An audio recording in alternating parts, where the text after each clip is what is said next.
Bonjour les amis.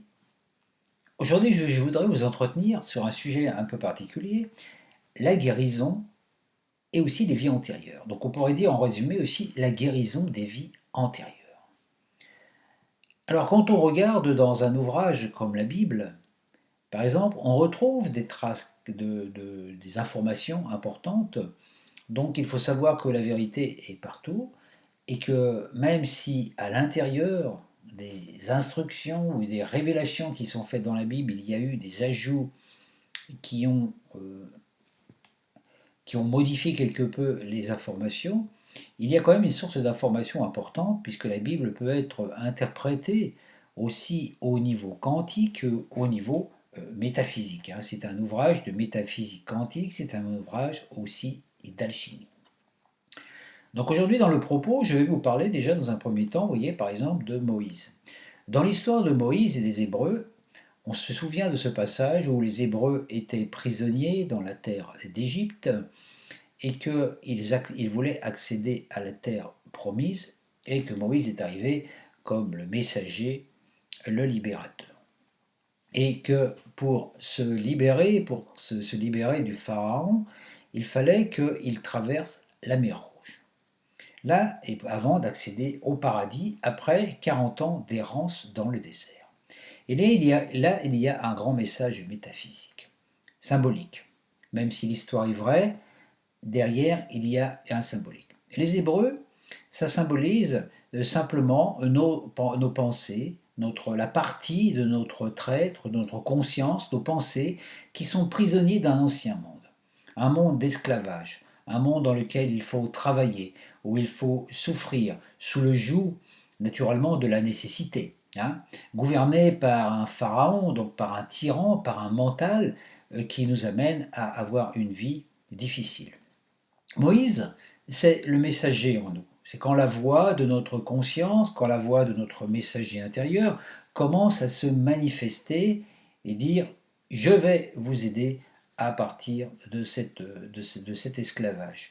Donc après, il y a tout cet exode et naturellement la traversée de la mer Rouge. Alors la traversée de la mer Rouge est quelque chose, un passage qui va être difficile naturellement. Hein, et donc dans l'histoire ici, le passage de la mer Rouge symbolise pour nous simplement le passage du monde de l'esclavage, donc de l'Égypte, hein, qui est en relation aussi avec l'énergie du corps astral, donc du plexus solaire, qui correspond à l'époque égyptienne, et pour passer du bas astral au haut astral. Donc Moïse a traversé la mer Rouge, il a traversé la mer Rouge des sentiments, des émotions, afin de laisser derrière soi, dans l'ancien monde, toutes les vieilles pensées négatives, les peurs, les blessures, voilà, tout ce qui nous a pu nous faire souffrir et qui nous a maintenus dans l'esclavage. Une fois qu'on a passé la mer Rouge, donc qu'on a accepté de se libérer de ces vieilles pensées négatives qui nous amenaient à vivre une vie d'enfer. On passe de l'autre côté et là, on a 40 ans d'errance dans le désert. Pourquoi 40 ans d'errance? Parce que 40 est un nombre clé qu'on retrouve dans l'alchimie de tarot, par exemple, dont je parle dans mon livre. 40, c'est le nombre, c'est le temps qu'il faut pour qu'une information qui a été conceptualisée s'actualise. Donc, par exemple, vous pensez à quelque chose, il faut 40 jours pour que la chose devienne réelle dans le monde temporel, ou se désactive si elle n'est plus nourrie. Hein. J'ai expliqué tout ça en détail dans les vidéos sur le double. Donc il faut 40 jours. Bon, pourquoi? Parce que pendant ces 40 ans de désert, les Hébreux, la génération qui est partie d'Égypte est morte dans le désert, et ce sont les enfants et qui sont passés ensuite dans la terre promise, les enfants qui, eux, n'avaient pas connu l'esclavage de la terre d'Égypte, l'adoration du dieu Apis, la souffrance du joug des Égyptiens qui les torturaient, etc. Donc les enfants sont nés dans le désert, et donc ils n'avaient plus cette connaissance. Donc c'est cette expérience, donc quand ils sont arrivés dans la terre promise, qui correspond au chakra du cœur, il y a eu une nouvelle possibilité de vivre. Donc pour nous, c'est exactement la même chose qui se passe, et c'est-à-dire que lorsque dans notre vie présente, nous voulons nous voulons accéder à une libération de nos mémoires, une libération de nos problématiques, on est obligé de passer dans une autre terre. Et tant qu'on nourrit des griefs par rapport aux choses qu'on a vécues, hein, les offenses, les blessures physiques, les blessures karmiques, enfin toutes les mémoires transgénérationnelles aussi qu'on trimballe avec nous, automatiquement, on ne peut pas accéder à cette nouvelle terre, cette terre de paix. D'un côté, il y a la terre infernale, il y a le passage, de l'autre côté, il y a le paradis. On ne peut pas vivre le paradis tant qu'on reste en enfer. Donc tant qu'on nourrit des griefs contre les gens qui nous ont offensés, contre les gens qui nous ont blessés, contre les mauvaises pensées, contre les gens qui nous ont manipulés aussi, hein, comme dans la matrice actuellement, la troisième dimension, avec tous ces trucs un petit peu conflictuels, etc., qu'on nourrit, on ne peut pas accéder à une terre de paix. Et actuellement, c'est ce qu'on est en train de nous proposer. On nous dit, ben voilà, vous avez vécu une période dans l'enfer, le temps du passage donc, de troisième dimension à la quatrième dimension. La quatrième dimension, c'est la terre de passage, c'est une terre dans laquelle on ne s'installe pas définitivement, hein, on vit juste un passage, on fait un passage vers autre chose, et quand on arrive dans la cinquième dimension, le paradis, automatiquement, la vie est différente, parce qu'on a oublié complètement. Donc pour faire ce passage, pendant le temps du passage, il fallait accomplir ce nettoyage, le pardon. Actuellement, on est encore dedans. Et c'est pour ça qu'il y a des gens, des fois, qui me parlent et qui me disent qu'ils ont des problématiques par rapport à leurs relations, par rapport à leur vie, et qu'ils ont des blessures, hein, ils souffrent de certaines choses karmiquement par rapport à ce qu'ils ont vécu dans cette incarnation, de la souffrance, de la torture, de la douleur, etc. Mais tant qu'on nourrit ça, qu'on nourrit des griefs contre ceux qui nous ont fait ce mal, on ne peut pas guérir. C'est pour ça que l'arme absolue était le pardon. Alors qu'est-ce qu'il y a eu après? Il y a eu cette expérience, bon voilà, après, donc là on est encore dans l'Ancien Testament. Hein. Et ensuite, on a eu le passage du grand maître initié Jésus, qui a incarné le principe Christ dans sa chair, hein, donc il a fait descendre l'esprit Christ dans sa chair, il est devenu Jésus le Christ, donc l'exemple vivant, le témoin vivant de l'expression de la présence divine qui était là, omniprésente, mais qu'on ne voyait pas.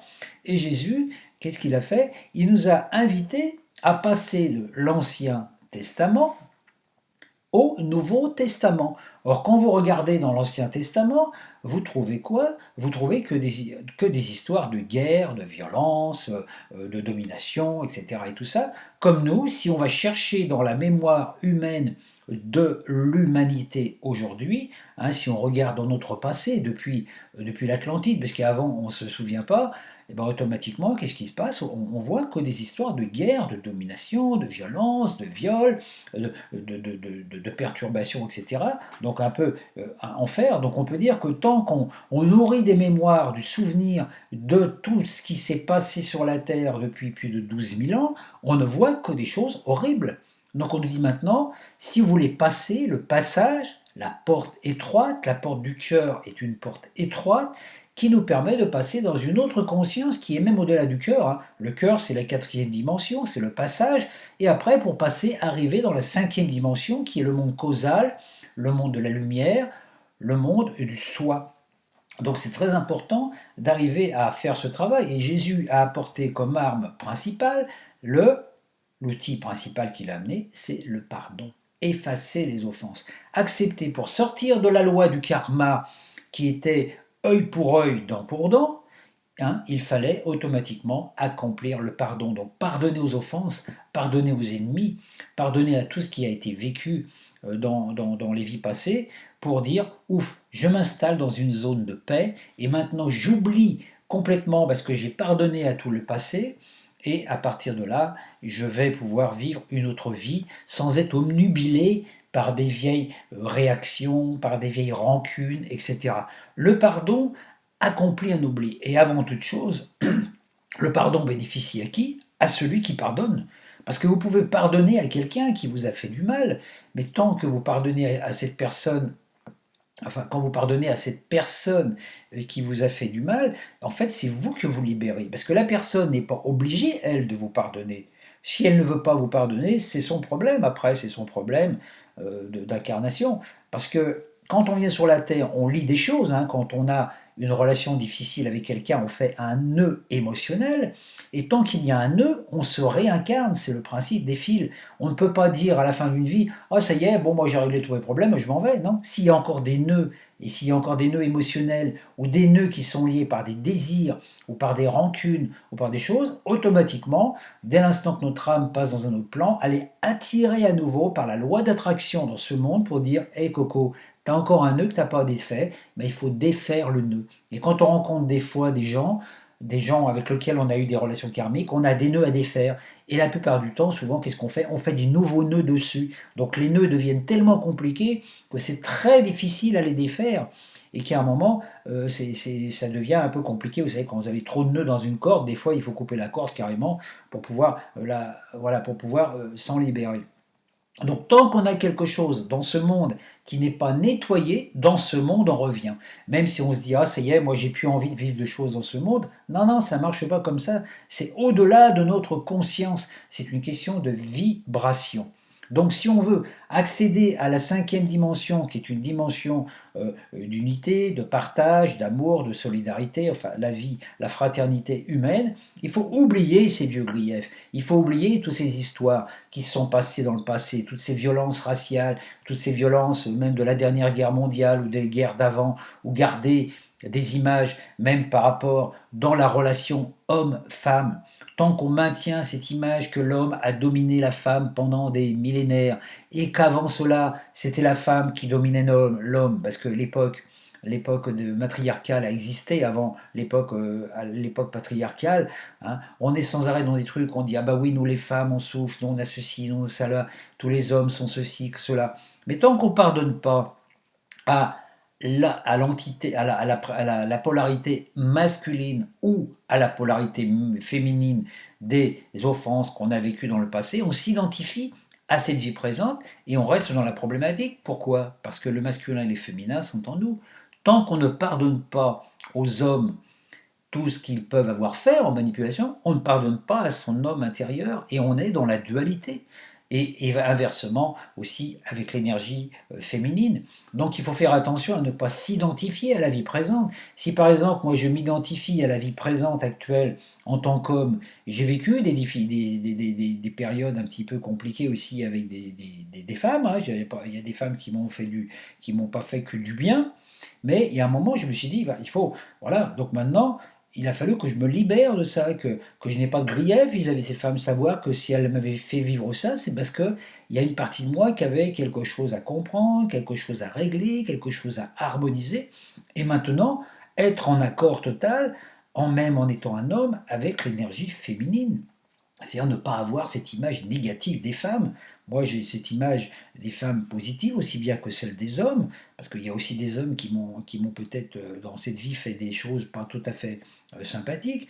Donc, vous voyez, et le travail, il est là. Donc, tant que, par exemple, une femme qui va s'identifier à son statut de femme, qui va rentrer dans un truc de MLF, oui, les hommes sont ceci, les hommes sont cela, etc., elle lutte contre la polarité masculine dans sa globalité, elle la maintient dans la dualité, dans la matrice de l'Ancien Testament, et elle lutte contre la partie masculine de Dieu le Père. À ce moment-là, elle refuse la partie de l'esprit qui est créateur, l'esprit de Dieu, l'aspect masculin du divin. Elle le refuse, c'est-à-dire, ah, voilà, donc elle refuse le côté patriarque, et dit, ah, il faut que la terre appartienne aux femmes, etc. Non, chaque chose a sa raison d'être. Hein. La femme, l'énergie féminine est une énergie qui permet de donner la vie, de créer, de nourrir la vie, et l'esprit, l'aspect masculin, est l'esprit qui insuffle l'esprit, et ce qui insuffle l'énergie. C'est ce qu'on voit dans une relation pour faire un enfant. L'homme, il donne la semence, et c'est la femme qui permet à la semence de créer quelque chose. On a chacun un rôle important, complémentaire. Le masculin ne peut pas exister sans le féminin. Sans l'énergie féminine, Dieu serait resté dans son côté impersonnel, purement quantique, et la femme ne peut pas exister sans l'homme parce que la matière ne peut pas exister sans l'esprit. Donc il faut bien comprendre le processus. Alors, là voilà déjà, donc pour cette libération, on ne peut pas se libérer et vivre en paix tant qu'on a des parties de nous qui sont encore en train de nourrir l'enfer. Donc l'enfer, c'est quoi? C'est aussi les vies antérieures, c'est aller regarder dans nos vies passées. Hein. C'est aussi de se dire, oh là là, dans une vie antérieure, j'ai été ceci, j'ai été cela.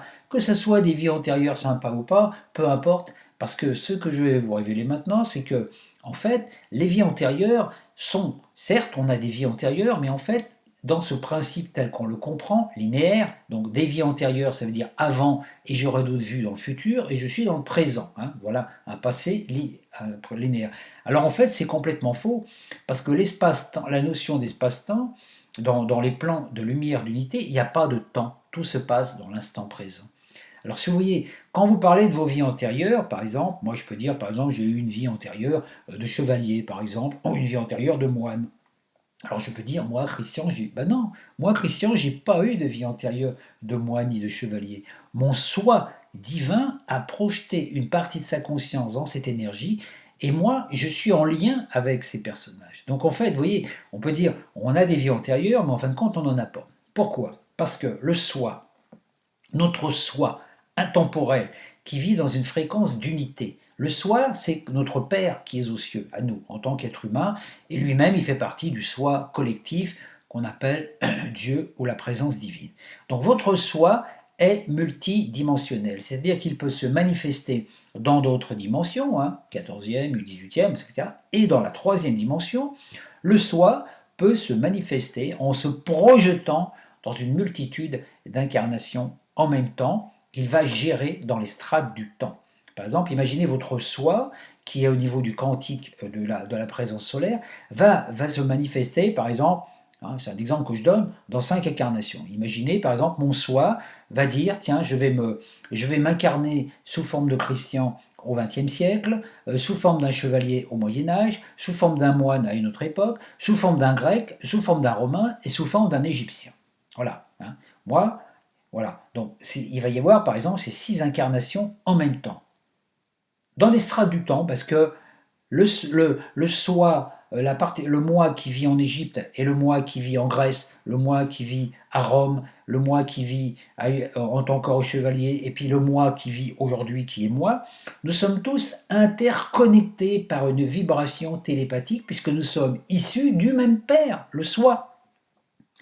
Et dès l'instant qu'un de ces moi, par exemple, imaginez que mon moi, que le moi grec, qui est un autre moi, qui vit une expérience, par exemple, je ne sais pas, qui est crucifié, par exemple, parce que voilà, il a été crucifié, par exemple, à son époque, ben, la souffrance qu'il va avoir, la douleur qu'il va s'en ressentir sur la croix, moi, je peux la ressentir ici dans ma vie humaine. Donc, par une souffrance physique, tiens, je vais dire, tiens, pourquoi j'ai toujours mal là, etc. etc. Alors, je vais aller voir une médium qui va me dire, ah bah oui, Christian, dans une vie antérieure, tu as été crucifié à l'époque de la Grèce. Alors, à la fois c'est vrai et à la fois c'est faux, parce que c'est pas moi. Moi, Christian, je suis né au XXe siècle. Vous voyez? Donc, cet autre moi qui s'appelait je ne sais pas comment, par exemple, donc je vais être en relation vibratoire avec lui. Et tant s'il y a 6 incarnations, par exemple, en même temps, et que ces personnages, il y en a un qui souffre, tous les autres souffrent. C'est-à-dire que le moine, le guerrier, le romain, l'égyptien vont tous ressentir quelque chose. Pourquoi? Parce qu'on est lié par une vibration télépathique qui est liée par notre musique d'âme. Et cette musique d'âme, elle est animée, elle est révélée par le soi qui est le père de tous ces êtres. Donc je peux dire que ces autres moi que j'ai été, le grec, le romain, l'égyptien par exemple, les chevaliers dans cet exemple que je cite, ces autres moi sont quelque part mes frères. C'est-à-dire qu'en fait, je suis lié avec eux. Je ne les connais pas. Ils vivent en moi et je vis en eux. C'est-à-dire que moi, quand je vis des choses bien ici et que je suis en harmonie avec moi-même, je leur envoie sans m'en rendre compte du bien et eux, ils vont se sentir mieux aussi. C'est le principe même de l'hologramme. Et ça, c'est quelque chose d'extraordinaire. Donc, vous voyez, c'est pour ça que des fois, il ne faut pas s'identifier aux vies antérieures parce qu'on est là. Alors, naturellement, il y a un moment où on ressent ces choses, ces souffrances intérieures. Et quand on se relie à son soi, à son père, quand je me relie par exemple à mon père, le soi quantique, qui lui a créé tous ces personnages en même temps, automatiquement, je vais pouvoir me connecter à lui et lui, il va me donner des informations pour me dire, bah oui, Christian, tu souffres parce qu'il y a une partie de toi, il y a un autre toi, tu as un frère d'incarnation, hein, qui est une partie de toi, qui, à l'époque des Grecs, est en train de souffrir. Donc, si tu peux lui apporter, donc, si moi je vais apporter, je vais avoir de la compassion pour ce personnage grec, par exemple, je vais avoir de la compassion pour lui, de l'amour, je vais lui envoyer, et je vais l'aider à se libérer de sa mémoire, de sa souffrance. Donc quand il va être libéré de sa mémoire, de sa souffrance, tous les autres moi, le grec, l'égyptien, le moine, le chevalier, vont être aussi libérés en même temps. Et moi, je ne vais plus ressentir cette souffrance. Vous voyez? Alors l'important, c'est que comme nous sommes aussi dans des strates du temps qui semblent se chevaucher, actuellement, moi, dans mon incarnation du XXe siècle, qui pour moi, dans ma réalité temporelle, est la plus récente, hein, parce que j'ai l'impression que mes autres sont dans le passé, qui pour moi est la plus récente, je porte en moi toute la souffrance, mais aussi tous les talents et les dons de ces êtres. Il y a peut-être que ce grec, ce grec à l'époque grecque, avait développé énormément de courage. C'était un être courageux qui n'avait pas peur, voilà, hein, voilà. Ben, ce courage-là, je vais pouvoir le récupérer en moi et disposer de ça. C'est-à-dire qu'aujourd'hui, moi sur la Terre, je suis, pour moi, comme le dernier de la lignée de tous ces êtres que moi je perçois comme étant dans le temps, et je me dis, bah, si dans cette vie présente, je réalise l'ascension parce que je me reconnecte complètement à ma conscience du soi et que je laisse le soi m'habiter et s'exprimer à travers moi, donc que mes cycles, les cycles d'incarnation vont être terminés, et ben qu'est-ce qui se passe? Qu'est-ce qui se passe? Et ben je vais pouvoir permettre, c'est-à-dire que je vais pouvoir dire merci à tous ces autres moi, le romain, le grec, l'égyptien, hein, merci parce que c'est grâce à eux que moi, aujourd'hui, je suis ici et maintenant, et que si je me réalise en tant qu'être, c'est grâce à tous ces êtres. Parce que si je n'avais pas été, si tous ces êtres-là n'avaient pas été projetés dans l'espace-temps, on peut dire avant moi, et bien automatiquement, aujourd'hui, je ne serais pas ce que je suis. Donc vous voyez, et ça c'est très important d'en prendre conscience. Alors dans la projection du moi, si si le soi se projette en même temps dans ces différentes strates d'incarnation. Par exemple, imaginez mon soi va se protéger, va se projeter dans l'époque grecque et dans l'époque romaine et dans l'époque égyptienne pour vivre une expérience. Et puis il va s'apercevoir que ces projections, la projection à l'époque de la Grèce, ou la projection à l'époque des Romains ou des Égyptes, qu'il y a des trucs qui n'ont pas réussi à être réglés. Hein, qu'il y a des choses qui n'ont pas réussi à être réglées parce que des problématiques. Ben, le soi va décider de faire une projection de lui-même dans le XXe siècle, c'est-à-dire moi aujourd'hui. Et puis il va me dire, bah, Christian, toi, j'espère que ce coup-ci, je vais faire mieux avec toi. Et moi, je vais être dépendant de ces autres moi. Donc c'est comme ça que je vais pouvoir, à un moment, donc à chaque fois que je vais, moi, travailler, que je vais pouvoir me libérer de vie mémoire karmique, de cette vie et tout, de souffrance, quand je vais m'installer dans ma zone de paix, que j'aurai fait mon passage de la mer Rouge, que j'aurai passé ma période des 40 jours et que je serai arrivé dans la terre promise, et bien automatiquement, je vais vivre en paix. Je vais vivre en paix, j'aurai plus de souffrance, plus de douleur, je serai sorti de cette zone de souffrance, de cette zone de douleur, et tous mes autres moi antérieurs, frères, qui soient de nature masculine ou féminine, parce que j'ai aussi des fréquences féminines qui peuvent se manifester par ma polarité féminine, bah, automatiquement, tout on est résorbé, on rejoint l'unité. Donc aujourd'hui, je peux dire, dans le principe holographique, le romain, le grec, l'égyptien, le moine, les chevaliers que j'ai pu être, ou peut-être même la fille de joie que j'ai pu être à une autre époque dans une autre espace-temps, tous ces personnages-là vivent en moi, mais ils vivent en paix. Je suis en paix avec eux. Et quand j'ai besoin, par exemple, quand j'ai besoin de courage, par exemple, dans ma vie terrestre aujourd'hui, eh ben, il se peut que le courage, je vais le puiser en moi, mais ça va être cette partie de moi cette partie de mon soi qui a vécu à l'époque des Grecs ou des Romains, qui va me donner ce courage. Ou peut-être que je vais avoir la sagesse du moine, ou peut-être la joie de la fille de joie à une époque, etc. Vous voyez, c'est pour ça, et c'est ça l'unité. L'unité, c'est refaire l'unité avec tous ces autres moi, donc se réconcilier avec toutes les parties de soi, afin d'être un hologramme. Et si vous allez trouver, par exemple, si on arrivait à trouver le romain, par exemple, à une époque dite antérieure dans les strates de temps, et bien automatiquement, le Romain, lui, il vivra exactement la même chose que moi, parce que lui aussi aurait tout réunifié. Vous voyez. Donc c'est important de comprendre, vous voyez, dans le corps, quand vous regardez votre corps, il est debout. Le passé dans votre corps correspond au bas de votre corps. Hein. C'est-à-dire que, vous voyez, par exemple, le premier chakra, il est lié à l'époque où Dieu était adoré sous la forme minérale, le corps minéral. Deuxième chakra qui est lié à l'eau, c'est Dieu était adoré sous la forme végétale. Hein, l'époque de Perse, Babylone. Troisième chakra, c'est l'époque où Dieu était adoré sous sa forme animale, l'époque égyptienne, l'époque de la magie. Quatrième chakra, Dieu était adoré sous la forme humaine, Rome et la Grèce. Cinquième chakra, aujourd'hui, Dieu est adoré sous sa forme intemporelle.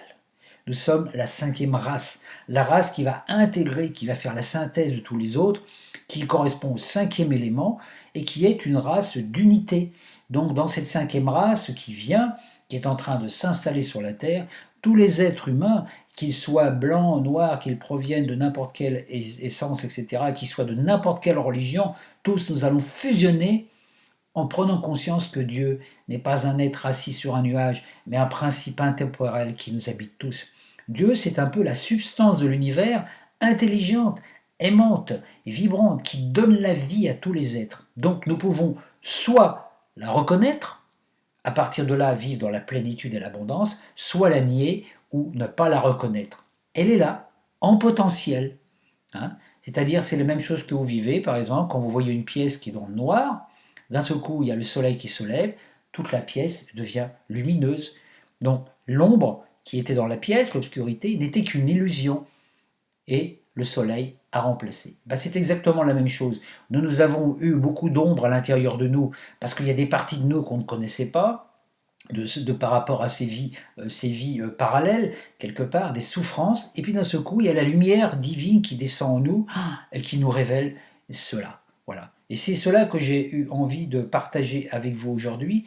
Donc, voilà l'importance de, vous voyez, ce passage, tant qu'on ne fait pas ce passage, qu'on nourrit ses vies passées avec des souffrances, ah, j'ai été ceci, j'ai été cela, j'ai fait du bien, j'ai fait du mal, on reste dans la dualité. Donc, vous voyez, le principe, hein, c'est vraiment passer la mer Rouge. Et la mer Rouge des émotions, c'est le corps astral, où il y a toutes ces passions, ces violences, etc. Donc actuellement sur la Terre, si on contemple et si on regarde tout ce qui va mal sur la Terre, bah, ça va être terrible, parce qu'on voit bien qu'il y a beaucoup de choses difficiles qui se passent.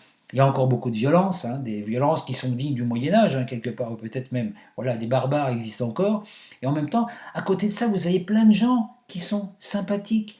Hein. Quand vous allez dans un grand magasin aussi, par exemple, vous pouvez voir toute cette abondance de nourriture, de trucs. Alors vous pouvez avoir un sentiment, oh là là, toute cette abondance, oh c'est mal, le matérialisme, etc. Et vous pouvez avoir aussi le sentiment de dire, ah, bon Dieu, l'abondance est là. Elle est là. Alors, même si vous êtes dans une situation où vous n'êtes pas dans l'abondance, dire, tiens, qu'est-ce que j'ai fait moi pour ne pas pouvoir avoir les moyens de profiter de cette abondance? Et c'est à partir de là que vous allez pouvoir appeler le principe divin. La substance lumineuse qui se manifeste sous un onde d'amour vibrante qui donne la vie à tous les êtres est omniprésente, omnisciente, omnipotente à chaque instant. Dès qu'on la reconnaît et qu'on la laisse passer à travers nous, elle accomplit l'œuvre. Donc vous voyez, dans la spiritualité, il y a un passage important aussi, je terminerai là-dessus, c'est de faire attention à ne pas se faire piéger par l'ego spirituel. Parce que c'est vrai qu'au début de la quête, on a envie d'apprendre des choses. Hein. On regarde des vidéos, on apprend des choses dans des livres, dans des enseignements. On se fait formater aussi par d'autres enseignements en disant tel chakra, c'est telle couleur, etc. On apprend. Et qu'est-ce qu'il y a? On a envie d'apprendre. Plus on apprend, plus on a envie d'apprendre. On accumule, on accumule, on accumule. Et on finit par être complètement enfermé par un autre savoir. Il faut savoir que tous les savoirs qui viennent de la matrice, aussi lumineux soient-ils, sont quelque part conditionnants. Hein, la plupart du temps, par exemple, on refuse l'enseignement catholique. On se dit, bon, l'Église, voilà, tout l'enseignement de la Bible, il y a des gens qui disent, oh, l'enseignement de la Bible, tout ça, j'en veux plus, etc. Et puis, ils vont aller voir un gourou en Inde. Ils vont aller voir un gourou en Inde où ils vont rencontrer quelque chose, où ils vont adhérer à une autre religion, ou à une personne que l'on dit ouais, suffisamment éclairée, et ils vont se faire formater par autre chose. Le but n'est pas là. Quel que soit le moyen que vous utilisez, que ce soit l'astrologie, que ce soit le tarot, la numérologie, le reiki ou autre chose que vous, toute méthode que vous utilisez n'a qu'un seul et unique but, vous relier à votre Père qui est aux cieux, le soi. Votre soi quantique qui, lui, fait partie du soi intemporel, universel, puisqu'il n'y a qu'un seul soi en vérité, hein, qui est la présence divine, et le soi qui s'est mis sous cette identité de cinquième dimension et que vous êtes. Donc dès l'instant que vous avez trouvé votre méthode de reconnexion, quelle qu'elle soit, vous laissez cette énergie, votre soi, votre double aussi énergétique, descendre en vous et puis dire Père, que ta volonté soit faite. À partir de là, c'est lui qui va diriger votre vie, c'est lui qui va vous dire ce qu'il faut faire, c'est lui qui va vous impulser à tel moment d'aller à tel endroit ou de chanter tel mantra, etc. C'est pas parce que c'est écrit dans un bouquin qu'à telle heure il faut chanter un mantra ou prononcer une parole de pouvoir. Non, tout ça, ça ne sert plus à rien. C'est qu'à un moment dire laissez, faire confiance à votre Dieu intérieur, à votre guide intérieur, à votre présence intérieure. Parce que lui seul sait ce qui est bon pour vous. Voyez, et c'est ça qui est très important, parce qu'autrement on se remplit de plein de savoir, on apprend plein de techniques à droite à gauche, et on se noie. Pourquoi? Parce que l'ego, lui, l'ego, quand il rentre dans la spiritualité, il veut garder le contrôle.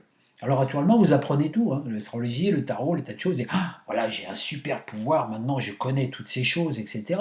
Hein, on se prend, voilà, on se croit un grand initié ou un érudit parce que on sait plein de choses, et en fait, qu'est-ce qui se passe? Eh ben, on se perd soi-même parce qu'on veut contrôler, c'est l'ego qui veut contrôler. Et quand on est en présence avec la conscience divine, on voudrait faire descendre notre soi dans la matière pour qu'il dirige nos affaires, pour qu'il règle aussi nos problèmes d'argent et nos problèmes émotionnels. Et le soi, lui, si jamais le soi descendait dans notre dimension, on serait foutu parce qu'il ne pourrait plus accéder à d'autres plans. On serait enfermé dans une matrice de dualité. Et c'est justement pour ça qu'il y a eu des gardiens qui ont été mis dans la matrice, des maîtres aussi ascensionnés, pour éviter ce genre de trucs. Donc tant qu'on est dans la matrice et qu'on agit avec des principes matriciels, parfois égoïstes, qu'on veut garder le contrôle, ben notre soi ne peut rien pour nous. Il ne peut rien faire pour nous. Alors dans un premier temps, on vit une vie humaine difficile avec plein de problématiques. Après, qu'est-ce qu'on fait? Quand les problèmes ne sont pas réglés, on appelle Dieu ou la présence divine, on commence à prier. Ah là, on reconnaît qu'il y a quelqu'un au-dessus de nous, dans une autre vibration, qui peut faire quelque chose. Alors des fois, on appelle un Dieu, hein, on l'appelle Yahvé, Jéhovah ou Allah, peu importe. Et là, on est encore dans un principe d'identification des collectifs. Alors, à un moment, c'est de dire le Père divin, c'est qui? Le Père divin, quand on dit Père, notre Père qui est aux cieux. Le Père divin, c'est votre soi. Et moi, je sais qu'à un moment dans ma vie, j'ai changé la prière Notre Père en disant Notre Père qui est aux cieux, que ton nom soit sanctifié. Je dis tiens, là, je prie au niveau du collectif, je prie pour les autres. Et j'ai changé ma prière en disant Père qui est aux cieux. Père qui est moi, Père qui est en moi. Et après, voilà. C'est-à-dire, je parle à quelqu'un qui est de ma famille, qui est mon Père céleste. Hein, en sachant que lui, il a une émanation du Père cosmique. Donc à partir de là, ça devient beaucoup plus, comment je vais dire, personnel, et en disant, bah, je sais que ce Père divin, ce soi qui m'a créé, lui, il sait pourquoi il m'a créé. Il avait un plan parfait, et que moi, mon but, c'est d'arriver dans cette incarnation à être l'incarnation parfaite de son plan, donc à écouter ses directives, celles qu'il me donne par l'intuition, à chaque fois qu'il m'envoie des inspirations. Voilà. Voilà. Donc c'est pour ça, peut-être aussi, vous voyez, ce matin, j'étais parti, je me suis levé, puis pof, j'ai eu cette inspiration qui est venue de vous faire cette vidéo. Je l'ai fait directement comme ça, parce que je sens que c'est un passage important. Alors vous voyez, je ne sais pas pourquoi exactement je dis ça, je partage ça aujourd'hui, mais j'espère en tous les cas que toutes ces informations qui vous sont, que je partage avec vous aujourd'hui, ben, vous aideront, vous aussi, à aller vers cette quintessence et puis à guérir totalement de tous vos maux, à sortir de votre terre d'esclavage, de votre terre d'Égypte, et puis à entrer dans la terre promise. Car mon seul but, c'est ça, c'est de vous inviter à cette terre promise, et je vous souhaite 1000 fois et 10 000 fois de y arriver le plus vite possible, parce que les temps sont là pour cela. Nous sommes dans le temps du passage, de l'exode. Je vous souhaite un bon voyage et bienvenue en terre promise.